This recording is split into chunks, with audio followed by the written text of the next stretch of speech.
Hello दोस्तों। Globally AI industry में बहुत कुछ बहुत तेजी से हो रहा है। हमने सोचा कि हम इस इंडस्ट्री में हो रहे रीसेंट डेवलपमेंट्स को एक वीडियो में कवर करेंगे, एक एआई रैपअप की तरह। इस इंडस्ट्री में नई एक्टिविटीज इतनी तेजी से हो रही हैं कि इसे एक ही वीडियो में कवर करना मुश्किल होगा। तो ये वीडियो सब कुछ कवर नहीं करेगा, लेकिन हम फ्यूचर में भी इस टॉपिक को रिविजिट करते रहेंगे और एआई की दुनिया में हो रही इंटरेस्टिंग चीजों को कवर करते रहेंगे। आज के इस वीडियो में हम सबसे रिसेंटली निकले एआई मॉडल्स डिस्कस करेंगे। फिर हम एआई में ओपन वेट्स का इम्पैक्ट समझेंगे। हम एआई के बिजनेस ऑपरेशंस के बारे में भी समझेंगे। एंड में हम एआई का सोसाइटी पे इम्पैक्ट भी समझेंगे। मैं हूं आपका होस्ट देव, आप देख रहे हैं मार्केट्स बाय ज़ीरोधा हिंदी। चलिए शुरू करते हैं। सबसे पहले ये देखते हैं कि कौन से नए एआई मॉडल्स रिलीज हुए हैं। बस पिछले 3 महीनों में ही बहुत सारे नए एआई मॉडल्स रिलीज किए गए और इनमें से ज्यादातर मिड 2025 में रिसेंटली लॉन्च हुए मॉडल से काफी ज्यादा पावरफुल हैं। नवंबर में लीडिंग एआई लैब से बहुत सारे रिलीजेस आए। ओपन एआई ने GPT 5.1 रिलीज किया, एंथ्रोपिक ने क्लॉड ओपस 4.5 और गूगल ने जेमिनी 3। ये सब काफी स्ट्रॉन्ग रिलीजेस थे और हर मॉडल अपने पिछले वर्जन से ज्यादा काम कर सकता था और साथ ही साथ कॉस्ट्स भी कम कर सकता था। इनफैक्ट जेमिनी 3 का परफॉर्मेंस इतना अच्छा था कि ओपन एआई ने कोड रेड डिक्लेयर कर दिया था।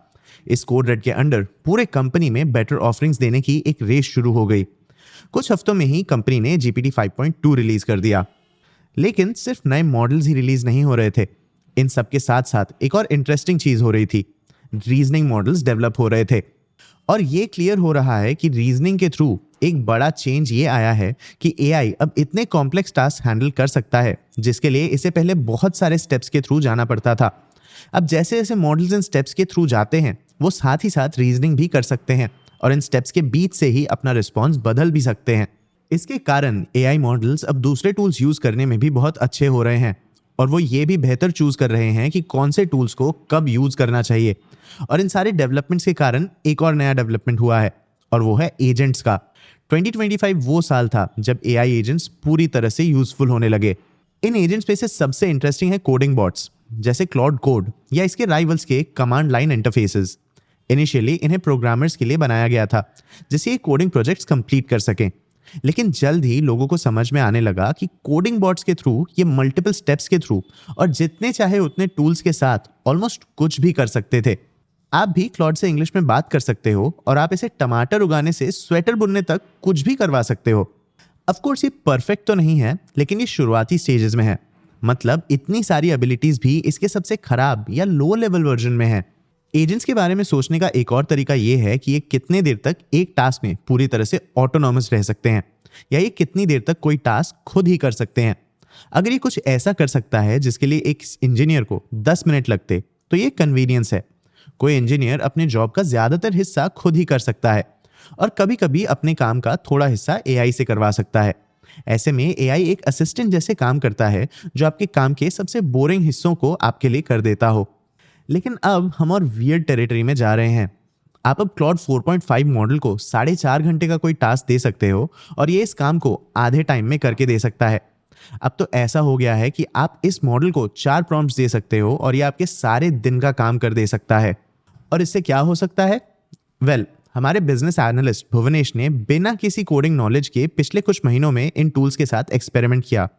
कुछ घंटों के रिपीटेशन के बाद ही इन टूल्स से काफी कूल वेबसाइट्स बन गए, जैसे पुराने भूले इंडियन बुक्स का ये कलेक्शन या ये वेबसाइट जो ये विजुअलाइज करता है कि एयर पोल्यूशन का एग्जैक्ट मतलब क्या होता है। आप ये दोनों वेबसाइट्स खुद भी चेकआउट कर सकते हो, इनके लिंक्स डिस्क्रिप्शन में हैं। इवन 2024 जितने रीसेंट टाइम्स तक भी ऐसे प्रोजेक्ट्स बनाने में महीनों लग जाते। इनफैक्ट शायद इन्हें बनाने की कोशिश भी नहीं की जाती। ये अब एक नया फील्ड बन रहा है। हम एक ऐसी जगह पहुंच रहे हैं जहां सॉफ्टवेयर इंजीनियरिंग के लिए जरूरी डिसिप्लिन अब एआई कंज्यूम कर ले रहा है। इवन लीडिंग एआई इंजीनियर्स इस चेंज के स्पीड से हैरान है। इवन दुनिया के सबसे फेमस एआई इंजीनियर और ओपन एआई के फाउंडिंग टीम के मेंबर्स में से एक आंद्रे कारपथी ने रिसेंटली कहा कि उन्होंने एज अ प्रोग्रामर कभी भी इतना पिछड़ा हुआ फील नहीं किया। क्लॉड कोड के क्रिएटर बोरिस चर्नी ने इस पर रिस्पॉन्ड करते हुए कहा कि वो ऐसा कई बार फील करते हैं। इनफैक्ट पिछले महीने भर में इन्होंने कोई भी कोड खुद से टाइप नहीं किया है, वो क्लॉड कोड का ही यूज करके इसे डिजाइन कर रहे हैं। लेकिन एक लैब डेवलपमेंट में बहुत स्लो लग रहा है और वो है मेटा। अपने लीडिंग एआई इंजीनियर्स को 9 फिगर सैलरीज देने के बावजूद ऐसा लग रहा है कि मेटा को ये ही नहीं पता कि वो कर क्या रहा है। इसके आर्टिफिशियल इंटेलिजेंस डिपार्टमेंट के hires artificial super intelligence develop करने के बारे में काफी मोटिवेटेड लगते हैं। आज के मॉडल्स जो अचीव कर सकते हैं आर्टिफिशियल सुपर इंटेलिजेंस उससे भी एक लेवल ऊपर है, लेकिन एआई टीम को मिल रहे फ्रीडम के कारण शायद कंपनी में इंटरनल फ्रिक्शन आने लगा है। कंपनी के लॉन्ग टर्म एम्प्लॉइज चाहते हैं कि इसके एआई ऑफरिंग्स इसके सोशल मीडिया प्रोडक्ट से जुड़े हुए हों। सब अब ये देख रहे हैं कि कंपनी आगे क्या करेगी। कंपनी शायद अपने लामा सीरीज मॉडल्स को एवोकाडो नाम की किसी चीज से रिप्लेस करने वाली है। कंपनी शायद अपने ओपन वेट स्टैंड्स को भी अब छोड़ने वाली है। लेकिन ऐसा क्यों? क्योंकि शायद इसका ओपन सोर्स स्ट्रैटेजी इस बार फेल हो गया है। मेटा का अपने इंफ्रास्ट्रक्चर और टूलिंग ओपन सोर्स करने का एक हिस्ट्री रहा है। यह पहले एक बहुत बड़ा सक्सेस था। इससे पूरी इंडस्ट्री इसके ऑफरिंग्स के आसपास जमा होने लगी। लेकिन एआई के साथ इसका प्लान शायद काम नहीं किया। दूसरे बड़े एआई लैब्स रेवेन्यू और डेटा दोनों कैप्चर कर पा रहे हैं, लेकिन मेटा का अप्रोच ऐसा नहीं कर पाया। साथ ही साथ यूरोपियन और चाइनीज लैब्स ने भी ये इंश्योर किया कि ये ओपन सोर्स स्पेस में मोनोपोली ना बन पाए। ये एआई स्टोरी का एक और फैसिनेटिंग साइड है। एक तरफ अमेरिकन जायंट्स के पास लगभग अनलिमिटेड डेटा और कैपिटल का एक्सेस है, वहीं दुनिया में कहीं और लैब्स अपने डिसएडवांटेजेस से डील करने के तरीके ढूंढ रही हैं। जैसे अलीबाबा के क्वेन की बात करें तो ये बिना ज्यादा कंप्यूटेशन के बहुत सारा कंटेक्स्ट याद रखने की कोशिश कर रहा है। वैसे ही डीप सीक भी सस्ते एजेंटिक कैपेबिलिटीज पुश कर रहा है। फ्रेंच एआई लैब मिस्ट्रल ने भी डेवस्ट्रल 2 लॉन्च किया। ये एक ओपन वेट्स कोडिंग मॉडल है जो अमेरिकन लैब्स में बने मॉडल जितना ही केपेबल हो सकता है। इन शॉर्ट, अर्ली 2026 में एआई इंडस्ट्री 2 अलग अप्रोचेस ले रही है। एक तरफ है कटिंग एज अप्रोच। इसमें इंडस्ट्री जायंट्स बहुत सारा कैपिटल बर्न कर रहे हैं और एआई के लिमिट्स टेस्ट कर रहे हैं। दूसरी तरफ एक चैलेंजर्स का ग्रुप है जो बस अच्छे से काम करने वाले मॉडल्स बना रहे हैं जो बहुत ज्यादा एफिशिएंट हो। इन सब में मेटा अभी भी अपना पोजीशन समझने की कोशिश कर रहा है। अब चलिए एआई के बिजनेस साइड को देखते हैं। आपको शायद पता ही होगा कि एआई मॉडल्स बनाने में बहुत सारे एक्सपेंडिचर्स होते हैं। पावर प्लांट से लेके डेटा सेंटर्स तक बहुत सारे प्रोजेक्ट्स में बिलियंस ऑफ डॉलर्स डाले जा रहे हैं। इतने सारे इन्वेस्टमेंट्स हो रहे हैं कि इनका लिस्ट बना के इनके बारे में बताना भी अब पॉसिबल नहीं है। लेकिन हम इंडिया में बढ़ रहे एक्टिविटी पे फोकस करना चाहेंगे। इसका ज्यादातर हिस्सा 2025 के आखिरी 2 महीनों में अनाउंस हुआ था। जैसे आंध्र प्रदेश में एआई डेटा सेंटर के लिए गूगल और अदानी ग्रुप $15 बिलियन और $5 बिलियन इन्वेस्ट करने वाले हैं। Amazon हैदराबाद में $7 बिलियन कमिट कर रहा है। माइक्रोसॉफ्ट ने भी $17.5 बिलियन के इन्वेस्टमेंट्स अनाउंस किए हैं। क्या ये कंपनीज अपने इन्वेस्टमेंट्स रिकवर कर पाएंगे? ये कह पाना मुश्किल है। इतना तो क्लियर है कि एआई यूज करने के लिए कस्टमर्स तैयार तो हैं। इनमें से कई इसे यूज करने के लिए बहुत सारे पैसे भी खर्च करने के लिए तैयार हैं। अब सवाल ये है कि क्या इंडस्ट्री इन कस्टमर्स के नंबर्स बढ़ा पाएगी? ओपन एआई ने रिसेंटली एक रिपोर्ट रिलीज किया जिसमें कंपनी ने बताया कि 2025 में इसका एंटरप्राइज यूज बढ़ा है।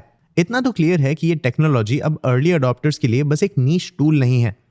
ये अब 10 लाख बिजनेस कस्टमर्स के थ्रू 70 लाख वर्कर्स को सर्व करता है। कुछ कस्टमर्स इसे दूसरों से ज्यादा यूज करते हैं। अलग अलग इंडस्ट्रीज में पावर यूजर्स मीडियम यूजर्स से 10 गुना ज्यादा रिक्वेस्ट सबमिट करते हैं। Overall last year open AI के पेइंग कस्टमर्स में 150% का ग्रोथ हुआ है। इस ग्रोथ के कारण बड़े लैब्स को पब्लिक मार्केट्स अप्रोच करने का कॉन्फिडेंस मिल रहा है। ओपन एआई और एंथ्रोपिक दोनों आईपीओस प्लान कर रहे हैं।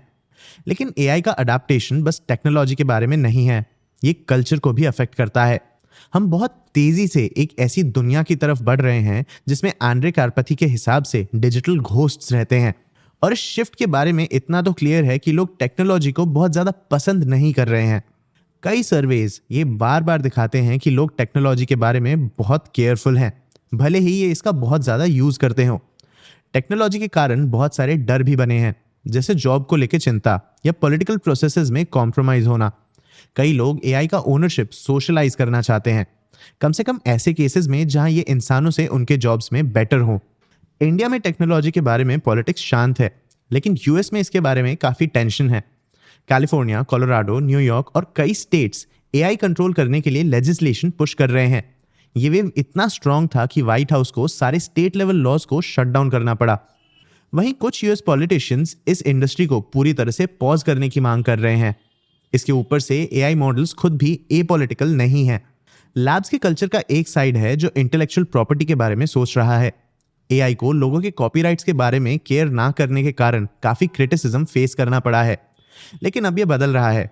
डिज्नी ने रिसेंटली अपने कैरेक्टर्स का कैटलॉग ओपन एआई को लाइसेंस किया और कंपनी में $1 बिलियन इन्वेस्ट भी किया। मतलब अब आप सोरा का यूज करके लीगली मिकी माउस के वीडियोस बना सकते हो। लेकिन उसी दिन डिज्नी ने गूगल को कॉपीराइट इन्फ्रिंजमेंट के कारण एक सीजन डिसिस लेटर भी भेज दिया था। सबसे नेगेटिव इम्पैक्ट शायद ग्रॉक का रहा है। ग्रॉक ने हमेशा से सेक्सुअल कंटेंट परमिट किया है। अनफॉर्चुनेटली इसके कारण कई लोगों ने इसका यूज असली लोगों के फोटोज बिना उनके जाने एडिट करने के लिए किया है। प्लेटफॉर्म को इसके कारण ग्लोबली क्रिटिसाइज किया गया है। इंडिया के आईटी मिनिस्टर ने इसे नोटिस तक दिया है। इनफैक्ट मलेशिया और इंडोनेशिया ने टेम्पररी प्लेटफॉर्म का एक्सेस पूरी तरह रोक दिया है। आज की वीडियो में हम इतना ही कवर करेंगे। अभी भी बहुत सारी चीजें कवर करनी बाकी है। आपको क्या लगता है, क्या एआई अपने डेवलपमेंट फेज के पीक के पास पहुंच रहा है या इसका डेवलपमेंट अभी और तेजी से बढ़ सकता है? अपने व्यूज हमें कमेंट सेक्शन में जरूर बताना। आगे आप कौन से टॉपिक्स पे वीडियोस देखना चाहते हो ये भी हमें कमेंट सेक्शन में जरूर बताना। अगर ये वीडियो आपको इन्फॉर्मेटिव लगा तो इसे लाइक और शेयर जरूर करना। ऐसे ही और वीडियोस के लिए चैनल को सब्सक्राइब भी कर लेना। आज के लिए इतना ही, मिलते हैं अगले वीडियो में।